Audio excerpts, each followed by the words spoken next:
আমরা খুব শিগগির চাঁদাবাজদের তালিকা প্রস্তুত করে সেই হিসাবে তাদেরকে আইনে আওতায় নিয়ে আসার ব্যবস্থা করব খুব শিগগির। 2, যারা অস্ত্রধারী, সন্ত্রাসী, দাগী আসামি, যারা সমাজে বিশৃঙ্খলা সৃষ্টি করছে, তাদের একটি তালিকা প্রণয়ন করা হচ্ছে।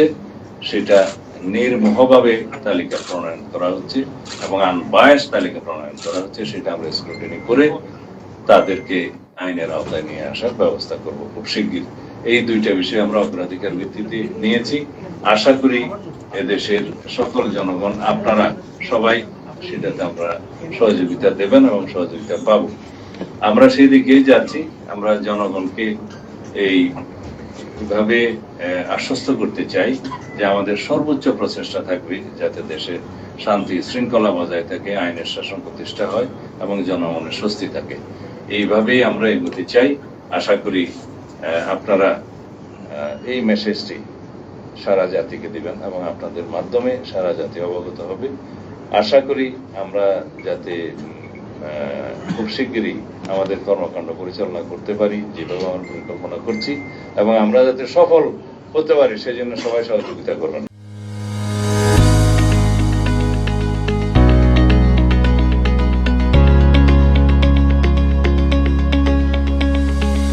পুলিশ সত্যিকার ভাবে জনগণের বন্ধু এবং সেই হিসাবে আমরা পুলিশ ফোর্সকে পরিচালিত করব।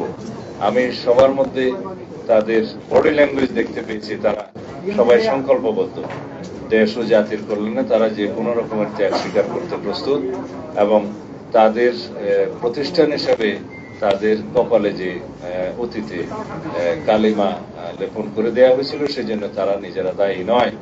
একটা ফেসিবাদী রেজিমের কারণে কিছু সংখ্যক লোক সেই কর্মকাণ্ড চালিয়েছে, যার দোষটা প্রতিষ্ঠান হিসাবে এই প্রতিষ্ঠানের উপরে এসে পড়েছে। সেই জন্য প্রতিষ্ঠান দায়ী নয়।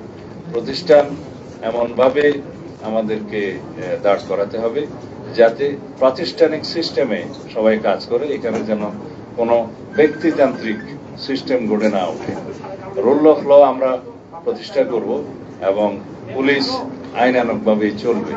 এখানে কোনো ব্যক্তির স্বৈরতান্ত্রিক কোনো নির্দেশ পালিত হবে না।